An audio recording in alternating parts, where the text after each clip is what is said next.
I wrote and recorded my first 2 songs, and it was like my world lit up, and there was no turning back. In 1995, a 12-year-old with a diary in Snow Hill, North Carolina, had an idea. Marlena Evans adopted the name Rapsody and combined a need for self-expression with a love for hip-hop music to become one of the most respected MCs in rap. After nearly a decade spent in the trenches of hip-hop's underground, Rapsody broke out with a guest appearance on Kendrick Lamar's To Pimp a Butterfly and seized upon the opportunity, following up the spotlight moment with her Grammy-nominated opus, Laylas Wisdom. She continues to up the ante creatively with each project, promising her forthcoming 2023 album will be her most revealed work to date. And it all started with one idea.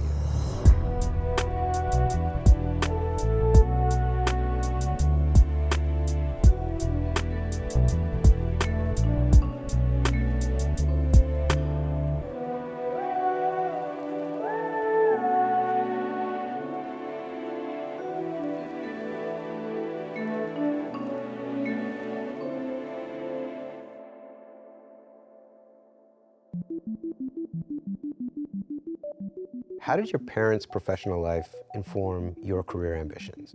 My mom and dad, they were both, factory workers. My dad was a mechanic at DuPont, and my mom, she would paint china on plates at a company called Lennox. The thing I learned from them is that anything you want in life, you have to work for and work hard for. We didn't have everything or the best everything, but I didn't go without either. So, I was always comfortable, but one thing I always saw them do was work hard. You're the fourth of 5 siblings, correct? Yes. How do you feel like that dynamic shaped your experience and your outlook on the world? Growing up, with siblings, you learn how to just fit in everything. Like even in rap, I think that's part of maybe where my humility comes from, where it's like, I don't need to boast out here that I'm the best. Like, it's cool. Like, I know how to share the space. I'm used to sharing the space. I'm one of 5. That shaped my outlook on the world. I was the last girl of the family. Everybody around my age were boys. I was a tomboy, but my mom would only let me hang out with the boys so much. So, I spent a lot of time by myself. That's probably where the love for like reading and writing and being creative came from. You kind of have to entertain yourself and sit in your own thoughts. Was there anybody in your family or sort of immediate circle that worked in a creative field? No. And I think that's one reason why I felt like I got started late. I always knew what I wanted to do. I wanted to be creative. I wanted to do music from a young age, but I didn't have any example of that. Nobody was performing in Snow Hill. I didn't go to my first concert till I was in middle school, and I had to drive an hour to do that. And I didn't go to my first local shows to college. So, those things made me feel like it wasn't possible. I don't even know how to start. And even expressing your dreams, like, I would never tell people, my family, what I wanted to do in real life, because I was like, they were like, what? Why you want to rap? You can't rap. Like, who taught you how to rap? How you gonna make money off rap? Like, I don't know either. I don't even know how to explain that to you. So it was just something that I always kept tucked inside until I got around the right people that helped to bring it out. The most important idea I've had is to think that it's possible. Anything that you set out to do, you can accomplish. Whatever fuels us, whatever comes to our imagination, to think that I can do it. What was it about the nature of rap music in particular that was so captivating? Let's say MC Light, for example, to be a young girl, but to see this woman in New York and she's got the hat on, cocked to the side and the baggy pants, and I'm just like, yo, that's fly. And it gave you a space just to be and just to create with whatever. That's how I looked at it. The storytelling, the creativity, like, what you can do with words. I just thought it was just all so cool, and it was so different from what I was experiencing in Snow Hill. I look outside of my window growing up, and it's a tobacco field and woods, and it's super quiet. And to turn on the TV and see these crews on the block and, you know, how they wear their clothes and the shoes are not tied up. And I'm like, oh, I like how that fits, you know. It was just something that I was so connected to, and individuality and the creativity, and it just like taking something and shaping it to how you want to shape it. When did you start expressing yourself through music and realizing that you had these feelings and these things that you wanted to articulate in that way? It started in middle school. Like, I grew up in, you know, I would say that the typical home, you know, you have a baby boomer parent. They grew up where you do what I say, like don't question anything. And there wasn't necessarily room to communicate your thoughts, your feelings, you know. So if I wanted to express something to my mom, I would write it in a letter. Or, you know, if I wanted to express myself, I got what we call a journal, of course, a diary. And, you know, I would write poems. Because, you know, I didn't grow up in a home where I felt comfortable enough, like, oh, I like this boy, let me talk to you about it. Or I feel this way about this, you know. So I held everything inside, but it had to come out, right? Because you weren't gonna buck up at your parents, so you had to let the energy out some way. At what point did that start to transition into a more lyrical direction? Just starting with the diary, allowing yourself to see your thoughts written out. That's the beginning, right? The next phase of that was going from poetry to spoken word. So I went to college and I started watching Def Poetry Jam, you know, Russell Simmons and Mos Def, and I was like, yo, this is ill, right? So while I was in college, just getting around people that, you know, were break dancers, rappers, and they were like, you know, what you do? And I'm like, well, I'm gonna do the spoken word piece. Then, you know, getting comfortable in a musical setting, those friends that I was with, you know, that were performing and, you know, that had started this club with me and we were hosting rap battles. They went to the studio one day and they said, we were gonna do a mixtape, right? And I would just go hang out and observe, knowing that I wanted to be a part of it. And my best friend at the time, whose name is Charlie Smarts, he sat down beside me and he was like, I know you be writing raps, you know, by yourself. Like, won't you stop being scared and just get in the booth? Like, nobody's gonna judge you. We'll help you. I wrote and recorded my first 2 songs and it was like my world lit up. And there was no turning back. Like, I started skipping class.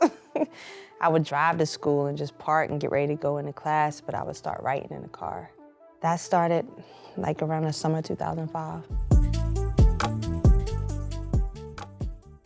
Success to me is anything that brings you joy and makes you feel complete and is purposeful to you. Everybody's gonna define that differently. So, you know, you have to ask yourself, what's gonna fulfill me?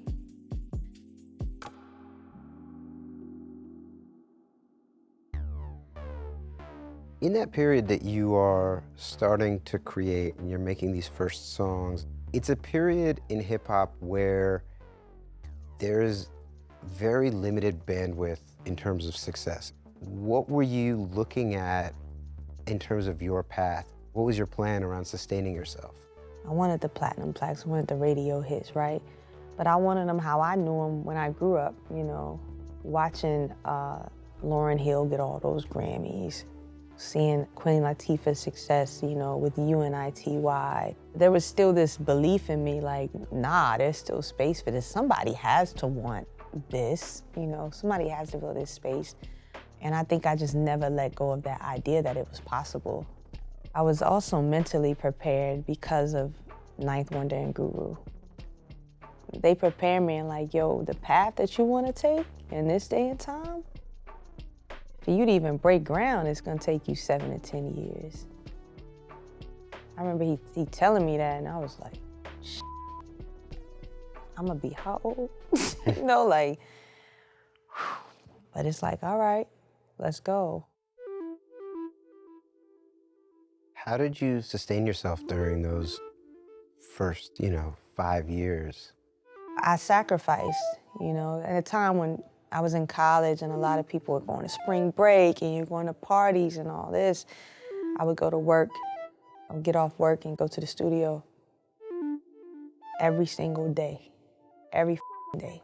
There was even a point where I got sick and I got diagnosed with Graves' disease, and I took some time off work, but I did not take time off music, and I was staying with my sister at the time. She was like, if you go to the studio, you could go to work. And she kicked me out, and I was just so broke. And I think it was, when my mom really understood like where my heart was. My mom came in one night and she said, I see what you want to do. She was like, I believe in you and I'm going to help you. My parents weren't the richest, but they worked hard and they made great decisions with their money. So this was a time I didn't have anywhere to stay when I went to Raleigh, so I was sleeping in the studio a lot. They found like a foreclosed home and they got me a nice little home. And that's just how I got through. But, figuring it out, getting family support, leaning on friends, like you realize it really takes a village. When it comes to doubt, I'm human, so I definitely do doubt myself. But I think the important thing that comes with doubt is awareness. I can say, okay, you're feeling this way, now why do you feel this way? One thing I've learned, especially in these last 2 years, is that you're always in charge of the experience that you want to have in this world. You get to decide, I'm gonna feel good today. I choose not to let this bother me. In the middle of this, you are dealt this incredible curveball of Graves' disease, which is physically debilitating and also, impacts how you look, which as you are developing yourself as an artist and as a brand is, I imagine, very challenging to cope with emotionally, mentally. How did you wrap your head around that and reconcile your own feelings?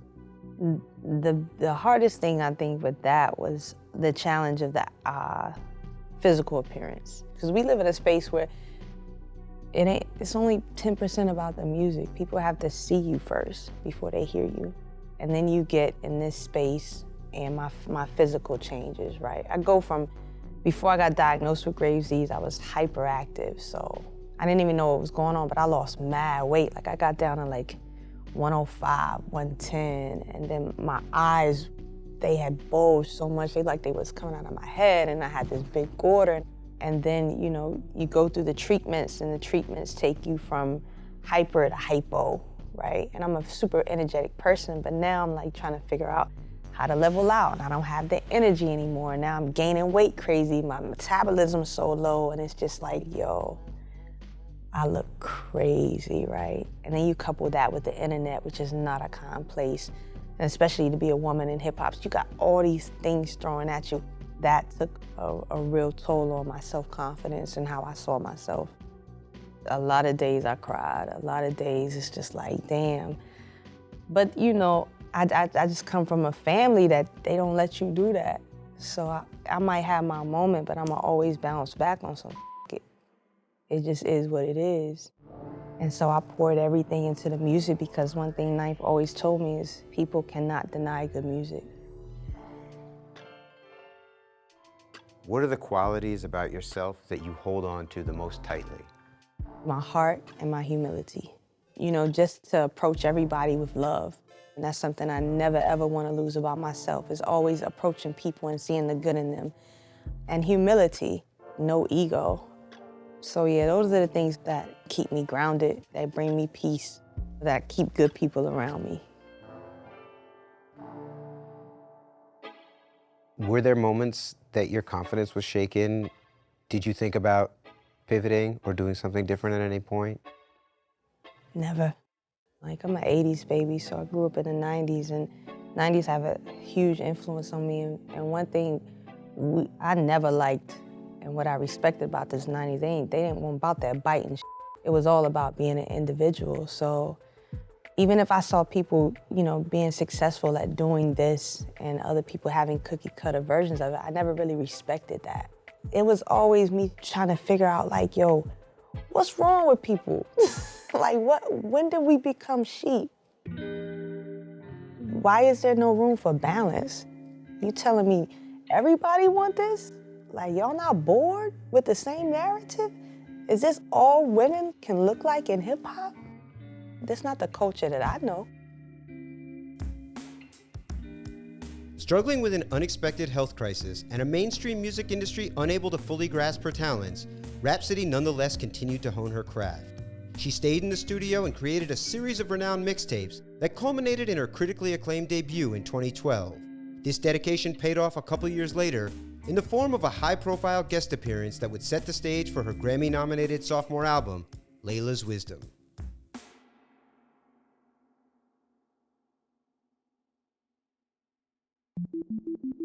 Rap is, on the one hand, about self-expression and personal revelation.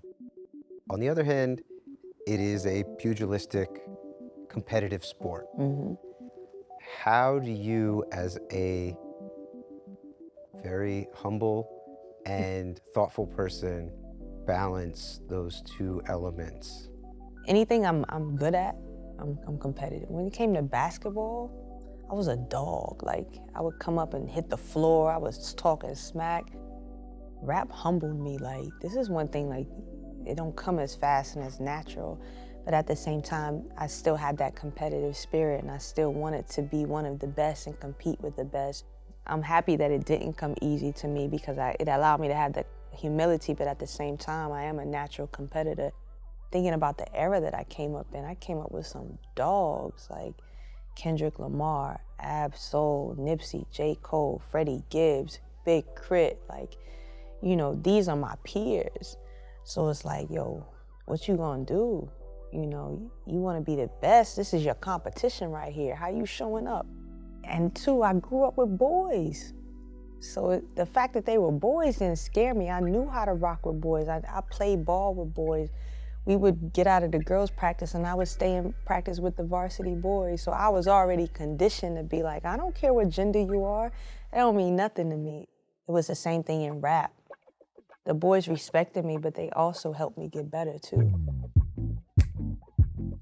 I don't believe in writer's block. To me, it's your mind telling you need to go be inspired by something. Whether it's, you spend a day with friends, you take a trip, you watch a movie. It's just time to go step out and live a little bit and then come back.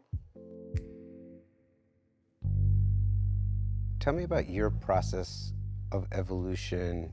You talked about Ninth challenging you and pushing you. What were the inflection points where you're sort of unlocking your own personal style?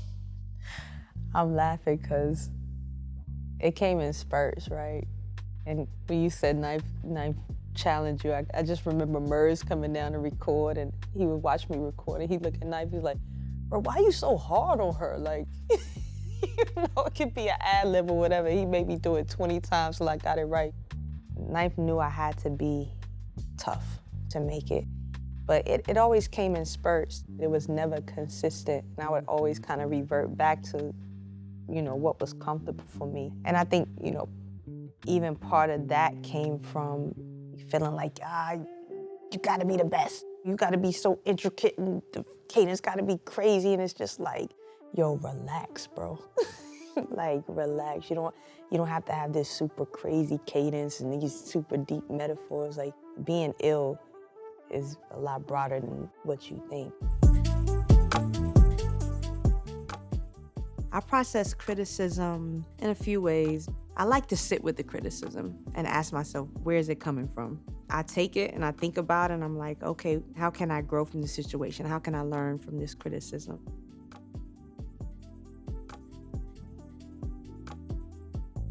What year did you feel like you were really a player in the space? I can say to Pimp A Butterfly opened the door. I felt like I was never in a place for people to even hear me, to even be able to form an opinion of what they felt. So Kendrick put me on that album, allowed for there to be a light on me, for people to be like, oh, okay, who is this? She's on Kendrick's album, his sophomore album, one of the most anticipated albums to ever come out. Let me stop and give her my ear, right? So This is after a decade of a decade making music. Yeah. When Kendrick first came to the studio, I want to say it was like 2011, I was there. We didn't even talk about music. We joked, told stories, went to cookout and got food. Just being there and beginning the relationship, that set me up to be in that position. And sometimes I do this a lot. I sit and I stop and I'm like, damn, if he didn't give you that opportunity, where would you be now? You get this look onto Pimp A Butterfly, and your life changes essentially overnight. The opportunities that are being, afforded you are wildly different. And there's a new level of sort of scrutiny and expectation. Going into Laylas Wisdom, how did that change your thinking about what you wanted to achieve artistically and your process? Under Knife's guidance, he never let me get too in my head about expectations in that way. Even when Kendrick hit me to do the verse, I didn't hear what he did on the project. All he sent me was the instrumental. So I could have really gotten in my head about that. And Knife always reminded me is he hit you to do you. So just do you. Don't overthink it. And so when I'm going into Layla's Wisdom, you approach it the same way. Just do you. Don't overthink it. My biggest advantage as a creator is being myself. So I'm always gonna bring my unique perspective. Nobody else can be you. I think that's your greatest superpower. So whether we're talking about Layla's Wisdom or Eve, both projects are fairly high concept. What is the process from sitting down to write song number one to this high concept coming into focus? Every album has been different. Layla's Wisdom, I worked on that one about 1.5 years, 2 years. I recorded maybe 80, 90 songs for that. I was just getting in the studio and just making songs, right? With no real clear-cut direction or anything. It was just like, what do I want to talk about? How do I feel? And then, Knife comes in and we go through songs and it's like these collections of songs sound good together. And then it was like, what's the concept and what's the title? I did those last. I'm like, yo, how am I gonna make this make sense, right? To me, I felt like that album at that time was just about wisdom and giving people their flowers, right? And I was like, yeah, that's what my grandmother always told me. We'll just name it after her and boom, we'll figure out how to make it connect or whatever. Versus Eve, I came in and I did an interview that inspired me about the lineage, from Nina Simone to Roberta Flack to myself in North Carolina. North Carolina artist. Yeah, that's how it started. And I go home and I'm just got a beat and how does the beat make me feel? And I've always had this concept for about 4 or 5 years. I want to do a song about being a tomboy. It was even self-reflection of how people looked at me, the way I dress. She's a tomboy. We think we know your sexual orientation, like all these judgments based on just me being a tomboy, right? And it was just like, man, Aaliyah she was a tomboy, but she was still sexy. I've always had this concept and I just got the beat and I wrote it and I'm like, oh, what if I do a whole conceptual album? I like Felicia, I like Queen Latifah, I like Lauren, I like Maxine Waters, so I'm writing a list of women down. I'm like, okay, what do they represent for me in my life? So now that album is done completely different. My ultimate creative goal, I think, is just to inspire, to be an example for someone else. Listen to my music, watch my video, read something I wrote, and I hope it plants a seed for you or is a light that helps to guide you on your own journey. The Pimp A Butterfly moment was an enormous moment of inflection. Another huge moment was being nominated for the Grammy for Rap Album of the Year. As, an artist who is critically acclaimed and lauded for their art, but not necessarily, sitting center stage, how does a moment like that, how is that transformative for your professional life? That was a huge moment. of acknowledgement. There's something in being acknowledged for all the sacrifices and the hard work that you've made, and to be able to stand beside your peers and, you know, the legends that inspired you, that lets you know, like, you do belong here. That moment was bittersweet for me personally. Grammys is the height of music that you could be acknowledged as. To be acknowledged on that stage is like, oh, shit. But growing up, that was never on my list of things, right? You know, I was a young black girl, and I looked up, I really loved my blackness, so I looked up to the BETs and the Source Awards and the NAACP Awards, and it's like, those were my Grammys, right? And at that time, before the Grammy nominations, I'd never been nominated for any of those, so it was like, damn, right? Because the music I made, I appreciate everybody that listens to it, but I'm speaking specifically to, you know, someone that might be feeling like I feel, that looks like me. I really want to connect with my people. Like, what's the disconnect that I'm having here? Especially with women. Like, I always thought women would be my biggest fan base, like black women, but they're not. It's black men are my biggest fan base, or men in general. And so I always go back with like, man, that was never like, yo, what's wrong with you? That's always a self-reflection. Like, what am I doing? Like, what's the disconnect for me? And so, you know, at that moment, it was like, damn, we at the height of music, but am I connecting with my people? Refusing to compromise her fiercely independent artistic vision, Rapsody continues to maintain a laser-like focus on her craft. As she approaches her 15th year as a signed artist, Rapsody is digging deeper than ever to unearth her most candid and most vulnerable body of work to date.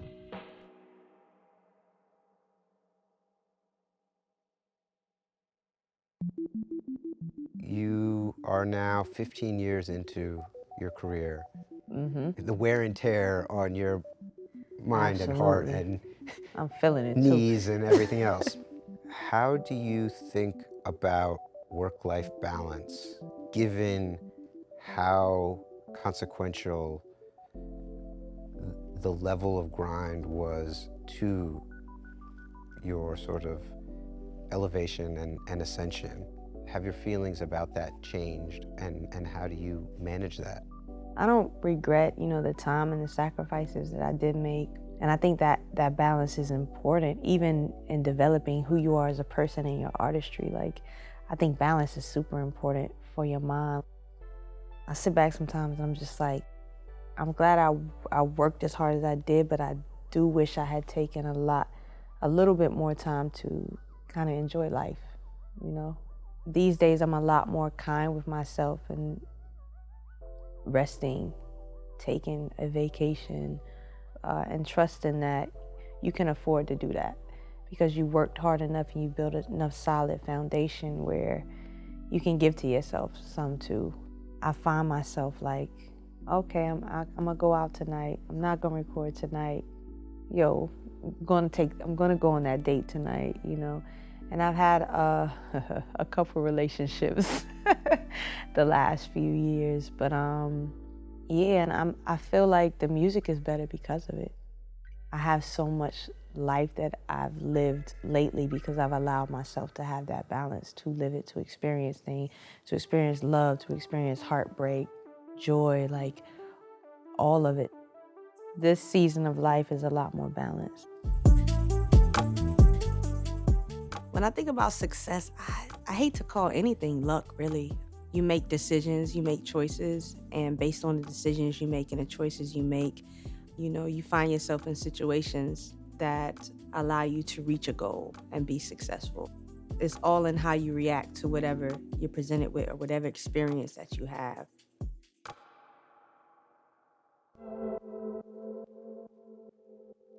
It's interesting to me that you would say that this is sort of a more revealed record, because I've never felt that your music was not revealed. So I guess my question is, what does that mean? Like, what is the layer that we have not been privy to as listeners?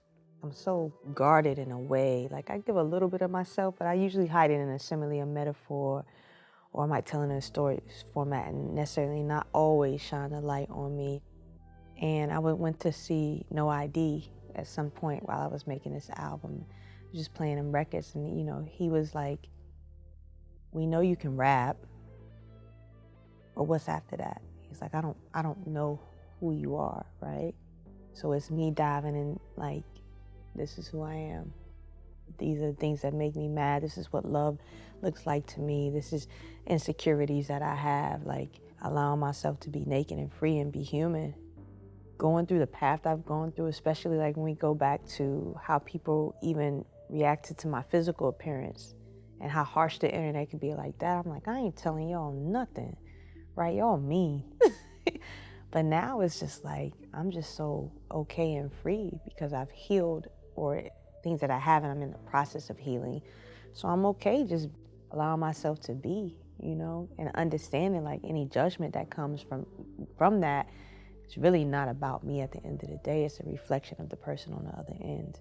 And now I'm okay and comfortable in allowing you to see me. So that's what it is. Like, not necessarily who's Rapsody, who's Marlena, Was that challenging to unlock that part of yourself and to allow yourself to be revealed and sort of vulnerable in that way? Yeah, even like being down to the final hours that I am now of this project, I have days where I wake up like, do you really want to put that song out? Like, you can still be vulnerable without telling all your business. And I always go back to like, my story is going to help somebody else be okay with it. This is part of your growth to be okay. So yeah, it's definitely hard to be naked in front of the world, especially a world that we live in where people don't even take the time to really sit with what you're saying and expressing and listen to you in a non-judgmental way. It's like everybody we got to have an opinion about it and say it. So, it's like, I don't know what's going to come with this, but at the same time, I don't care because I'm on to the next thing anyway. If you're not uncomfortable, are you really healing or growing? And so it's like, it's okay. You can sit and be uncomfortable. Like, you're not going to die from it. So yeah, it's challenging and it's scary, and it shakes me up sometimes, but at the same time, I also get this thrill from it. Like, I'm excited to just be okay. This is what it is. I'm not perfect, and neither are you.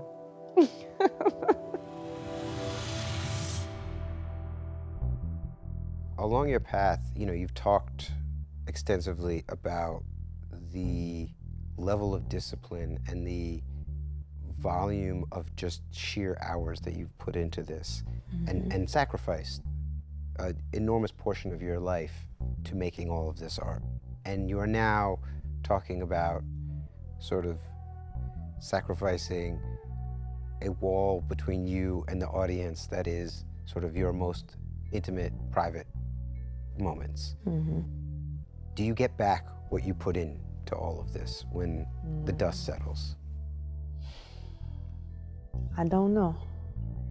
That's another thing. I'm okay with saying I don't know these days.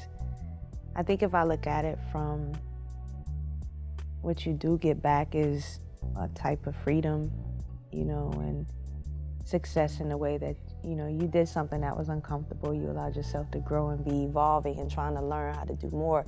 The day that I feel like I've mastered it and all, it's just a breeze. I need to do something else, right? Like, all right, what's the challenge?